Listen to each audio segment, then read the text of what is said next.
मुझे उम्मीद है कि आप लोग मुझे सुन पा रहे हैं और आपके कमेंट्स भी मैं देख पाऊँगा। देखिए अभी अभी क्या हुआ है कि जो भारत में सरकारी नौकरियों का जो शिखर होता है, सबसे जो महत्वपूर्ण नौकरी होती है वो यूपीएससी की सिविल सर्विस की परीक्षा होती है। इसके जरिए भारत में ब्यूरोक्रेसी का चयन होता है और वो जो ब्यूरोक्रेट हैं वो बहुत शुरुआती दौर से ही बहुत ऊपर के पोजीशंस पे होते हैं और धीरे धीरे वो पूरे देश को चलाने वाली जो नौकरशाही है, ब्यूरोक्रेसी है, उसका निर्माण इसी परीक्षा से होता है। और इस परीक्षा का जो संचालन है वो यूनियन पब्लिक सर्विस कमीशन करती है। हर साल इसमें बड़ी संख्या में ऑफिसर्स नियुक्त किए जाते हैं जो दूसरी नियुक्ति होते होते कलेक्टर बन जाते हैं, फिर आप देखेंगे वो कमिश्नर बन जाते हैं, एसपी, डीएसपी, अलग अलग स्ट्रीम में वो अलग अलग पोजीशंस पे चलते हैं। तो एक तरह से इस देश को दो जो बड़े इंस्टीट्यूशंस चला रहे हैं, उसमें एक इंस्टीट्यूशन जो है वो पॉलिटिकल पार्टीज हैं, पॉलिटिकल फोर्सेज हैं, और दूसरी जो बड़ी इंस्टीट्यूशन है वो ब्यूरोक्रेसी है जो इस देश को चलाती है। तो इसका ताज़ा रिजल्ट आया है अभी अभी। मैं आपको स्क्रीन दिखा रहा हूँ, शायद आप अगर ये स्क्रीन खोल रखी है, अगर आप final result of civil service exam 2019 डालेंगे तो आपको ये रिजल्ट दिखेगा। पीआईबी की वेबसाइट पर है, ये सारा रिजल्ट आपके पास है। और मैं आपसे बल्कि रिक्वेस्ट करूँगा कि आप यूपीएससी फाइनल रिजल्ट पीआईबी करके आप इस विंडो को खोल लीजिए ताकि आपको अंदाज़ा लगे कि ये किस बारे में मैं आपसे बात कर रहा हूँ। तो अगर आपने ये विंडो खोल लिया है तो अब मैं आपको सर्च सिर्फ ये करना है कि सिविल सर्विस एग्जामिनेशन 2019 रिजल्ट, इसको सर्च करेंगे तो आप पीआईबी की वेबसाइट पे जाएंगे, जो भारत सरकार का रिजल्ट वहीं पर आता है। ये परीक्षाएं 2019 में हुई थी और अगर आप इसमें देखेंगे तो टोटल जो वैकेंसीज थी वो 927 वैकेंसीज थी। इसमें IAS 180, Indian foreign service 24, Indian police service मतलब IPS 150, central service group A के 438 पोस्ट और ग्रुप बी के 135 पोस्ट, मतलब कुल मिलाकर 987 पोस्ट के लिए ये परीक्षा हुई थी। मतलब 927 ऑफिसर्स इस परीक्षा के जरिए चुने जाने थे। फिर से मैं बता रहा हूँ, आईएएस इसमें 180, Indian foreign service 24, Indian police service 150, central service group ए 438 और ग्रुप बी सर्विस 135, इतने ऑफिसर्स का इसमें टोटल सिलेक्शन होना था।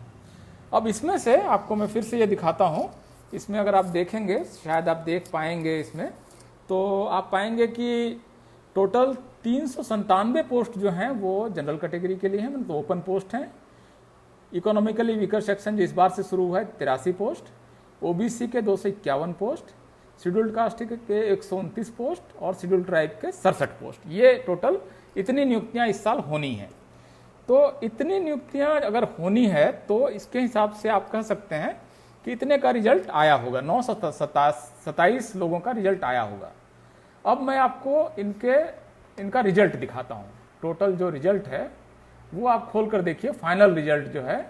तो इसमें सबसे पहले नंबर पर जो टॉप पोजीशन है इस सिविल सर्विस में इस साल जो पास किया है वो प्रदीप सिंह है, फिर जतिन किशोर हैं, फिर प्रतिभा वर्मा है, फिर हिमांशु जैन है, फिर जयदेव सीएस हैं, फिर विशाखा यादव हैं।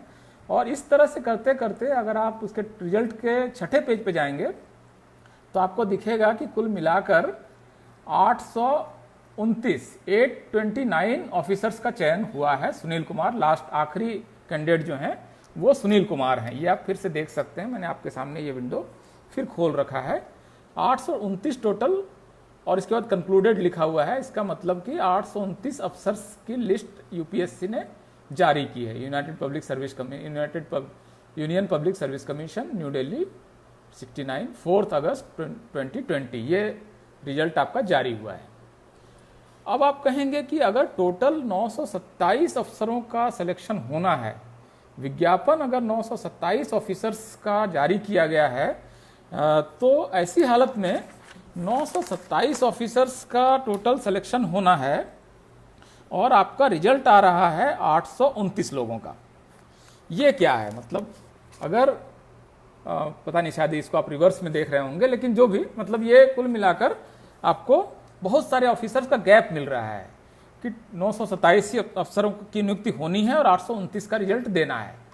ये आप अगर रिजल्ट देखेंगे, आप लोगों से मैंने रिक्वेस्ट किया था कि आप सरकारी साइट पर जाकर रिजल्ट खोल कर रखें इस बीच में, ताकि आपको इसकी सारी जानकारी बिल्कुल ऑथेंटिक तरीके से, मैं कोई जानकारी ऐसी नहीं दे रहा हूँ जो भारत सरकार की वेबसाइट पर अवेलेबल नहीं है। जैसे ये बता रहे हैं, जैसे मैं पढ़ रहा हूँ प्रेस रिलीज भारत सरकार की, based on the results of the written part of civil service examination 2090 held by the Union Public Service Commission in September 29 and the interviews for personality test following is the order of merit for IAS, IFS, IPS and Central Service Group A and B officers। अब इसका point 2 है, a total number of 829 candidates have been recommended for appointments as per following breakups। अब ये 829 लोगों की list उन्होंने जारी कर दी कि आप 829 अफसरों की नियुक्ति कर लीजिए।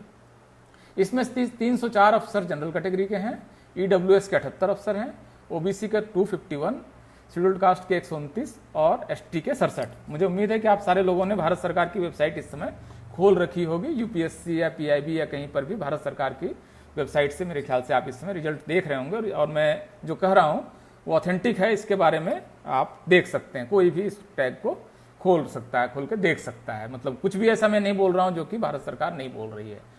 तो अगर 927 अफसरों की नियुक्ति होनी है और 829 का रिजल्ट दिया गया है, तो बाकी क्या हुआ, बाकी अफसरों की लिस्ट कहाँ है? मतलब ये टूल मिलाकर डेफिसिट जो है वो 927 में से आप घटा दीजिए 829, तो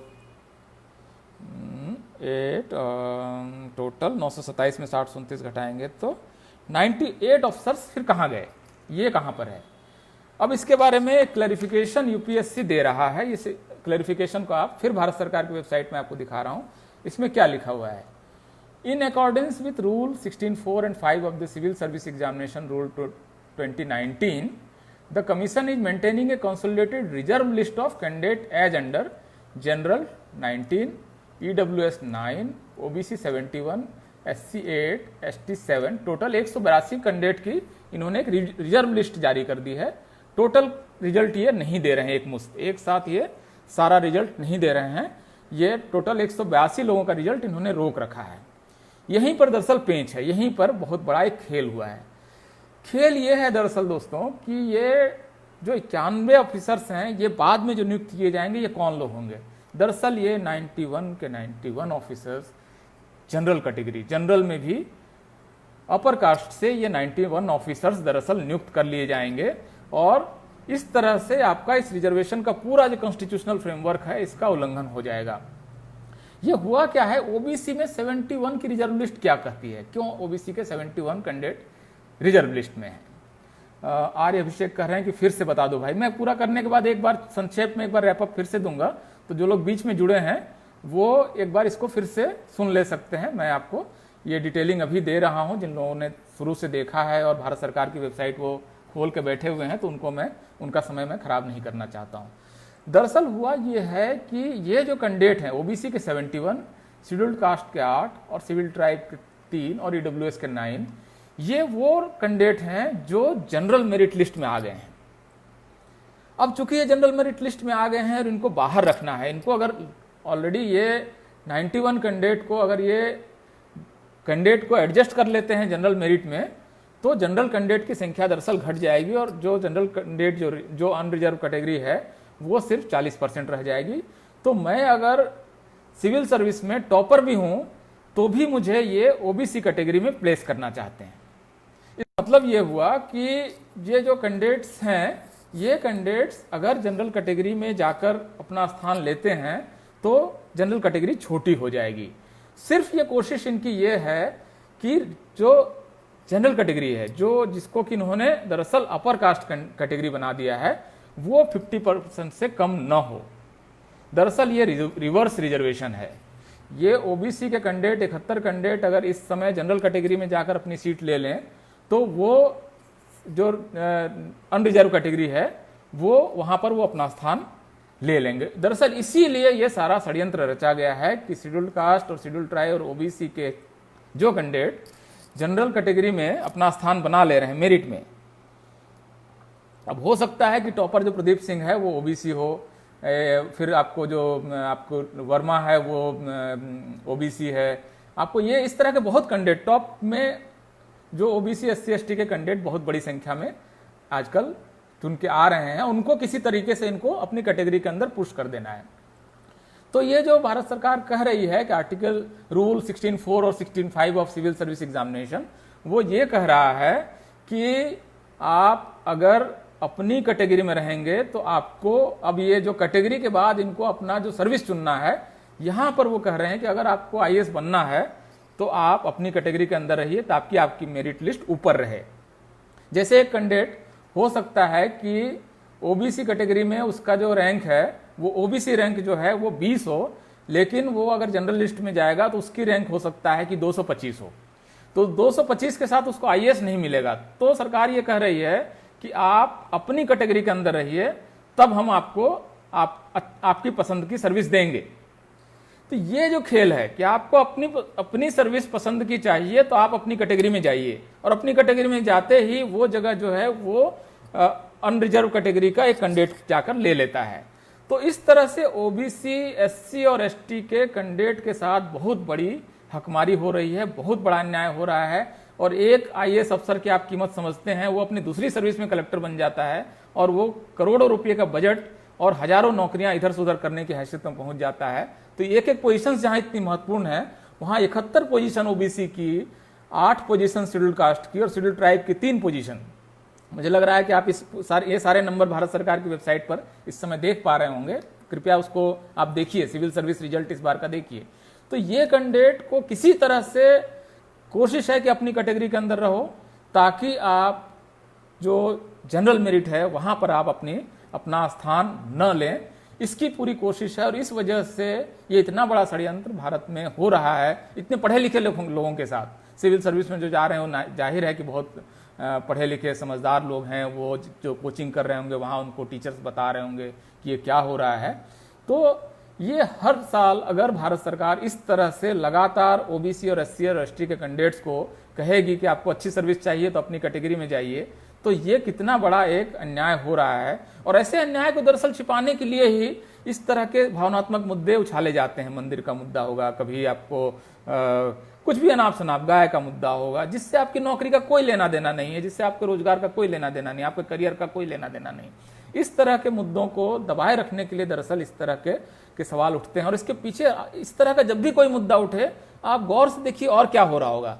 जब ऐसा ही कोई मुद्दा उठेगा तो अचानक से रेलवे का निजीकरण कभी हो जाएगा, अचानक ऐसा ही कोई मुद्दा होगा उसमें लेटरल एंट्री से 400 नियुक्तियां कर दी जाएंगी, जिसमें कोई रिजर्वेशन नहीं होगा, कोई मेरिट भी नहीं होगा। मनमाने तरीके से आपको उस तरह से मतलब आपके सवालों को पीछे कर दिया जा रहा है। कुल मिलाकर ये षड्यंत्र यही है। और मेरे ख्याल से आप लोग इस रिजल्ट को बहुत गौर से पढ़िए कि क्यों 927 का विज्ञापन आता है और रिजल्ट 829 का क्यों दिया जाता है। आप किसी से भी जाकर पूछिए कि सिविल सर्विस की परीक्षा देने वाले किसी भी कैंडिडेट से पूछिए कि भाई आपने जब परीक्षा दी थी तब 927 का विज्ञापन आया और आपका रिजल्ट 829 का क्यों आया, और ये 182 लोगों का रिजल्ट रोक क्यों लिया गया, और सरकार ये क्यों नहीं बताती है कि 182 लोग कौन हैं, इसका भी रिजल्ट दे दें ताकि हमें पता चले कि आखिर कौन फाइनल लिस्ट में आ रहा है, फाइनल लिस्ट में किस तरह से लोग आ रहे हैं। एक एक ऑफिसर की जहां पर इतनी बड़ी हैसियत है, इतनी बड़ी औकात है, वहां पर अगर इस साल जैसे 71 ओबीसी, एससी के 8 और एसटी के 3, मतलब 71 और 11, 82 आईएएस, आईपीएस और आईएफएस ऑफिसर और क्लास 1 के ऑफिसर नहीं बन पाए हैं। ये कितना बड़ा अन्याय है आप समझ सकते हैं। मतलब एक आईएएस ऑफिसर्स की क्या ताकत होती है, इससे आप नहीं समझ रहे होंगे, ऐसा नहीं है। तो ये मेरिट के नाम पर एक बहुत बड़ा षड्यंत्र हो रहा है। मेरिट में जो एससी एसटी ओबीसी कैंडिडेट चुन के आ रहे हैं उनको किसी तरह से पुश कर दिया जा रहा है कि आप जाइए, आप अपने कैटेगरी में जाइए, तब हम आपको अच्छी सर्विस देंगे। क्यों आप ऐसा क्यों नहीं कहते हैं कि सारी जो एससी एसटी ओबीसी के कैंडिडेट हैं, जनरल मेरिट है, ईडब्ल्यूएस है, उसके हिसाब से आप आईएएस, आईपीएस, आईएफएस की पहली लिस्ट क्यों नहीं बना दे रहे हैं? आपकी कोशिश ये क्यों है कि वो अपनी कैटेगरी में जाए ताकि अपनी कैटेगरी की सीट ले, और जो ओपन कैटेगरी है उसमें अपनी सीट न ले? ये इतना बड़ा षड्यंत्र हो रहा है। दरअसल अब ये है कि आप इस ऐसी स्थिति में क्या कर सकते हैं। देखिए, आपको सबसे पहले तो आपको इन षड्यंत्रों को समझना पड़ेगा। ये षड्यंत्र काल है। सीधे सीधे कोई लड़ाई नहीं होगी, आपको सीधे सीधे कोई नहीं कहेगा कि आपका रिजर्वेशन खत्म किया जा रहा है। ये कहने की आज की तारीख में किसी की हिम्मत नहीं है। जो रिजर्वेशन खत्म कर रहा होगा वो कहेगा कि मेरी लाश पर ही रिजर्वेशन खत्म किया जा सकता है।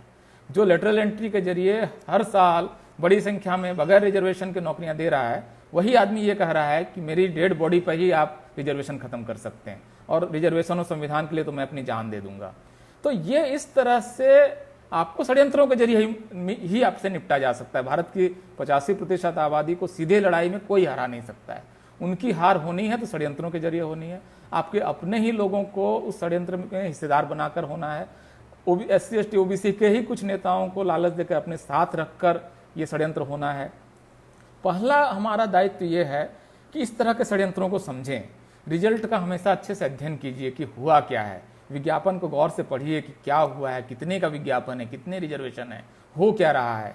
इस चीज को बहुत अच्छे से समझने के बाद ही आपको समझ में आएगा कि क्यों विज्ञापन 927 का आता है, क्यों रिजल्ट 829 का होता है, क्यों एक रिजर्व लिस्ट बना दी जाती है कि बाद में इसके बारे में फैसला होगा, और बाद में क्या फैसला होता है इसकी कभी घोषणा नहीं होती है। ये चुपके से होता है। ये जो आपको 182 लोगों की लिस्ट है, जिसमें से 91 जनरल, EWS 9, OBC 71, SC 8 और ST 3 है, इसका अगर आप रिजल्ट इस समय RTI से मांगने जाएं कि इनका रिजल्ट दीजिए, तो आपको RTI का तो 15 दिन के अंदर में आपका नतीजा आ जाएगा। आप RTI डाल के देखिए, UPSC में डालिए और DOPT में डालिए कि भाई हम ये जो आप जिनके रिजल्ट नहीं दे रहे हैं उसके आप हमको उसके बारे में उनका ब्यौरा दीजिए, उनका नाम बताइए।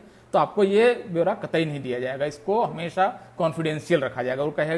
वो कहेंगे कि रिजल्ट की जो प्रक्रिया है वो कॉन्फिडेंशियल है, सिर्फ रिजल्ट जो है वो RTI के दायरे में है। तो रिजल्ट अगर आप नहीं बताएंगे तो हमें कैसे पता चलेगा कि आप ये 98 लोग कैसे नियुक्त कर रहे हैं। तो ये इतना बड़ा षड्यंत्र इस देश के सबसे पढ़े लिखे लोगों के साथ हो रहा है, और इसके बारे में हमारी जागृति की जो कमी है, मेरे ख्याल से ये बहुत गंभीर चिंता का विषय है। और आप PL मीना कह रहे हैं घंटा बजाने में कुछ और मजा है। राकेश वर्मा कह रहे हैं कि बड़े आंदोलन की जरूरत है, क्योंकि सरकार कभी निजीकरण तो कभी लेटरल एंट्री के जरिए आरक्षण खत्म कर रही है। नहीं, ये सारी चिंताएं वाजिब है दोस्तों। ये ऐसा नहीं है कि इसमें हमें नहीं मालूम कि ये हो रहा है। हम में से इवन आप मैट्रिक पास एक बच्चे से पूछिए कि लेटरल एंट्री में अगर नियुक्ति होगी तो आपका रिजर्वेशन कहाँ जाएगा।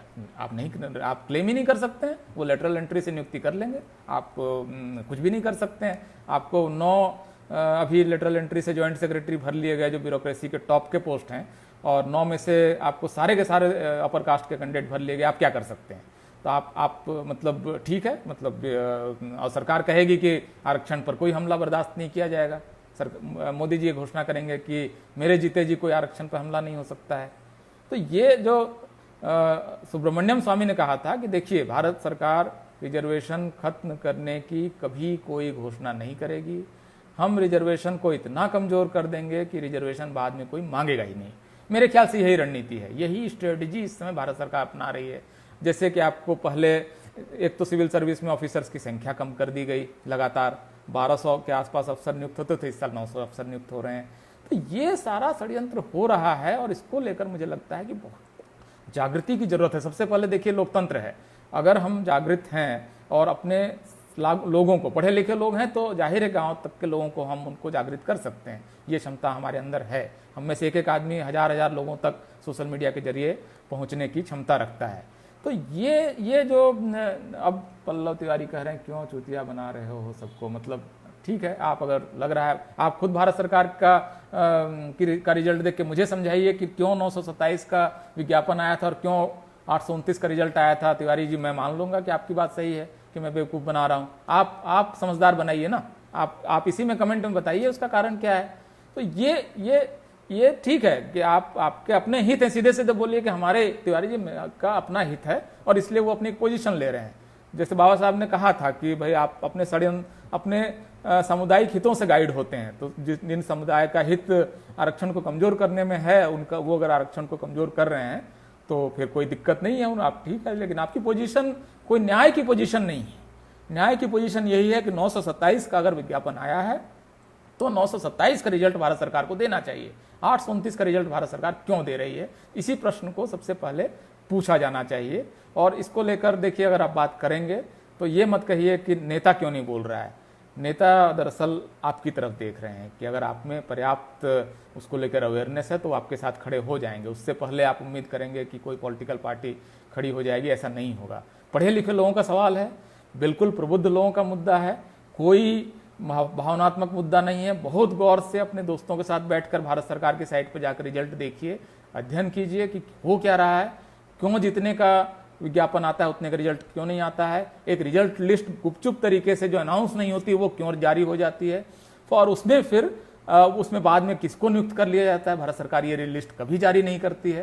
तो ये जो षड्यंत्र है इसको समझने की जरूरत है। ये यूपीएससी स्कैम है और मुझे लगता है कि आप सारे लोग अगर आपने इसको शेयर कर लिया है तो इस वीडियो को बहुत सारे लोग देख रहे होंगे।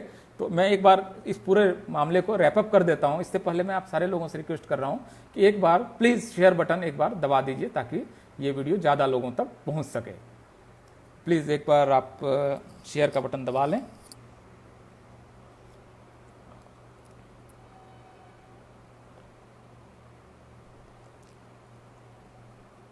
पूरे मामले को मैं 5 मिनट में फिर से रैपअप कर दूंगा कि पूरा मामला यूपीएससी स्कैम है क्या।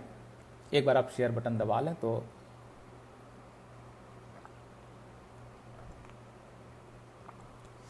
उम्मीद है कि आपने शेयर बटन दबा दिया होगा। मैं शुरू से शुरू कर रहा हूं, ठीक 5 मिनट के लिए मैं इसको रैपअप करूंगा। शेयर बटन दबाएं ताकि ज़्यादा से ज़्यादा लोगों तक पहुंच सके। कुछ नए और दोस्त जो यंग हैं, जो यूपीएससी की तैयारी कर रहे हैं, एटलीस्ट वो लोग इसको देख सकें, क्योंकि उनका करियर है। 5-5 साल 6-6 साल लोग तैयारी करते हैं और आखिरकार जब सरकार रिजल्ट देती है तो इतना बड़ा घोटाला कर देती है।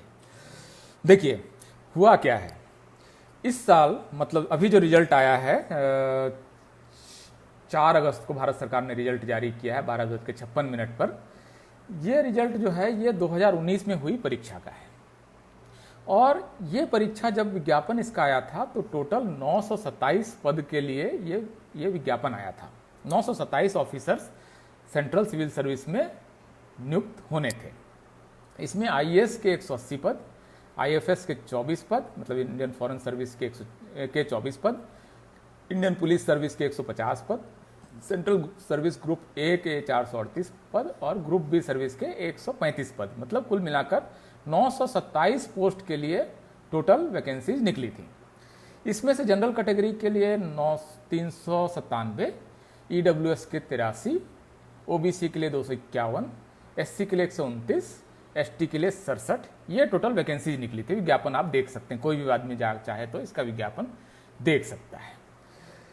अब लेकिन जब रिजल्ट आता है तो हम सारे लोग चौंक गए कि 927 का जो विज्ञापन आया था इसकी जगह भारत सरकार ने सिर्फ 829 लोगों का रिजल्ट क्यों दिया, बाकी लोग कहाँ गए, 98 पोस्ट का रिजल्ट क्यों नहीं आया। तो ये जो 829 लोगों का रिजल्ट आया, इसमें से 304 लोग general category, EWS 78, OBC 251, scheduled caste 129 और शेड्यूल्ड ट्राइब 67, ये टोटल रिजल्ट आया। आप सारे लोग अभी भारत सरकार की साइट पे जाकर ये रिजल्ट देख सकते हैं।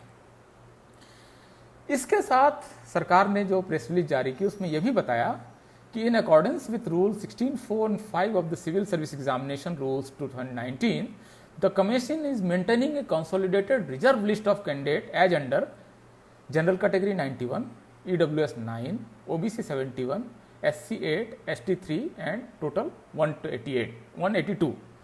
तो 829 का रिजल्ट जारी किया गया और 182 कैंडिडेट की एक रिजर्व लिस्ट रख ली गई जो भारत सरकार जिसके बारे में लोगों को नहीं बता रही है। इसमें से ओबीसी सबसे ज्यादा है 71। ये लिस्ट क्या है, ये जो हमने जब भारत सरकार से पता किया, और आप सारे लोग भी पता कर सकते हैं किसी भी अफसर से जो भारत सरकार में उससे पूछिए, तो दरअसल हुआ क्या है कि ओबीसी के 71 कैंडिडेट जनरल मेरिट में आ गए हैं। इसी तरह शेड्यूल्ड कास्ट के 8 कैंडिडेट जो हैं वो जनरल मेरिट में आ गए हैं और शेड्यूल्ड ट्राइब के 3 कैंडिडेट जनरल मेरिट में आ गए हैं। अब भारत सरकार चाहती है कि इन सारे लोगों को इनकी कैटेगरी में रखा जाए और जनरल मेरिट में इनको न जाने दिया जाए, क्योंकि ये सारे लोग अगर जनरल मेरिट में चले जाएंगे तो जनरल मेरिट से सिर्फ 304 अफसर चुने जाएंगे और चुने जाएंगे। तो ये कुल मिलाकर कोशिश ये है कि ये सारे लोग अपने अपनी कैटेगरी के अंदर पैक हो जाएं और जनरल मेरिट जो ओपन लिस्ट है उसके अंदर न जाएं। इसीलिए भारत सरकार ने 182 कैंडिडेट की एक रिजर्व लिस्ट जारी की और इसमें ओबीसी, एससी, एसटी के कैंडिडेट्स को इसमें डाल दिया है। और इसको, इस लिस्ट को पब्लिक नहीं किया गया। अगर आप चाहें कि इसके बारे में आरटीआई जानकारी ले लें तो मैं चैलेंज करता हूं आप में से कोई भी आदमी आरटीआई अभी डाल ले, 10 रुपये लगते हैं, ज़्यादातर जगह तो फ्री भी आरटीआई आजकल जाने लगा है ऑनलाइन। इसमें से कोई भी आपको आरटीआई से ये जानकारी नहीं मिलेगी कि ये 91 लोग और ओबीसी के 71 लोग कौन हैं जिनका कि आप लिस्ट नहीं जारी कर रहे हैं। दरअसल भारत सरकार की मंशा ये है कि ये सारे लोग अपनी लिस्ट, अपनी कैटेगरी के अंदर ही कोटा लें और जनरल मेरिट लिस्ट में न जाएं। इनको लालच क्या दिया जा रहा है कि अगर आप ओबीसी हैं और अगर आप अपनी कैटेगरी के अंदर रहेंगे तो आपको अच्छी सर्विस मिलेगी, आपको आईएएस मिलेगी। जैसे कि मैं बताऊं कि ओबीसी की जो एक लिस्ट अगर बनेगी अलग से मेरिट में, तो उसमें ओबीसी कैटेगरी में अगर 10वीं मेरिट लिस्ट में कोई होगा तो वो जनरल कैटेगरी की मेरिट में हो सकता है कि 200वें नंबर पे हो। अब उसको कहा जाएगा कि अगर आप ओबीसी मेरिट लिस्ट को क्लेम करोगे तो आप आईएएस बन जाओगे, लेकिन अगर आप जनरल मेरिट लिस्ट में रह जाओगे तो हो सकता है कि आपको आईएएस, आईपीएस, आईएफएस नहीं मिलेगा। तो ये जो षड्यंत्र है, इसके जरिए कोशिश ये हो रही है कि ओबीसी, एससी, एसटी के लोग अपनी कैटेगरी के अंदर फिक्स हो जाएं और वो जनरल मेरिट को में क्लेम न करें। इसका मतलब ये हुआ कि जनरल मेरिट में 50% लोगों को रिजर्वेशन दे दिया गया है अपर कास्ट को। उसके अंदर एससी, एसटी, ओबीसी के कोई आदमी एंटर नहीं कर सकता है, क्योंकि उनको कहा जाएगा अगर आप यहां एंटर करेंगे तो आपको आपकी पसंद की सर्विस नहीं मिलेगी। और इस तरह से सरकार ने कुल मिलाकर एससी, एसटी, ओबीसी के 82 ऑफिसर्स को इस साल आईएएस बनने से, आईपीएस बनने से और आईएफएस बनने से रोक दिया है। 82 अफसर बहुत बड़ी संख्या होती है। एक कलेक्टर आप समझ सकते हैं, जो एक आदमी 5 साल में कलेक्टर बन जाता है। ये लोग कितनी बड़ी ताकत रखते हैं, एक कलेक्टर एक जिले का में कितनी बड़ी ताकत रखता है, ये आप में से किसी को बताने की जरूरत नहीं। भारत का हर आदमी जानता है कि कलेक्टर किस तरह जिले का मालिक होता है, करोड़ों का बजट होता है, कई हजार नियुक्तियां करता है, कई ठेके देता है। इतना पावरफुल पोजीशन है और इतनी पावरफुल पोजीशन के 82 SC, ST, OBC positions has been robbed by government and has been given to general category by this conspiracy. I am saying this conspiracy because this is a big scam and that is happening with some or other rules which should be challenged in the court. I don't know whether that will be challenged or not and how the court will respond.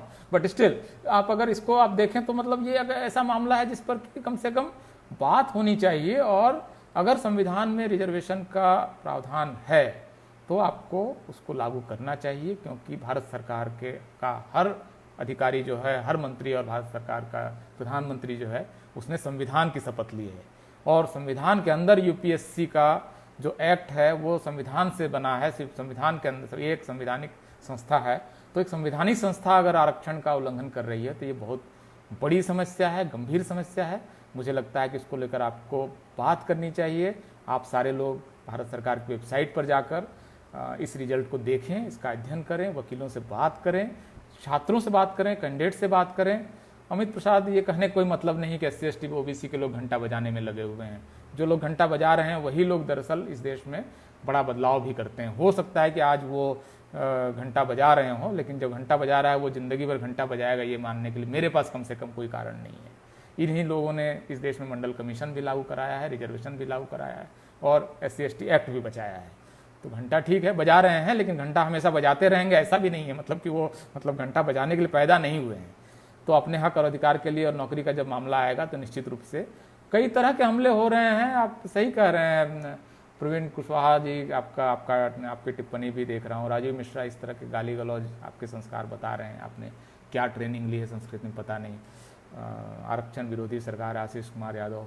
देखिए इस बीच में lateral entry के जरिए OBC में creamy layer की जो नियम है उसको बदल के सारे नौकरी पेशा ओबीसी के लोगों के बच्चों को आरक्षण से बाहर करने का षड्यंत्र है।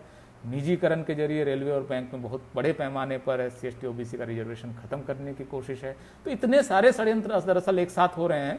ये कुल मिलाकर और हमें यहाँ फंसा दिया गया कि बस आप बचा लो, जो है आप आगे के लिए तो मांग करना इसमें भूल ही जाओ, आप बचा लो, बस जो दिया गया उसको हम लगातार कभी इधर मारेंगे कभी उधर मारेंगे। मतलब इतनी जगह से दर्द उठेगा कि आपको पता भी नहीं चलेगा कि कहाँ पर आपको ऑइंटमेंट और मलहम लगाना है।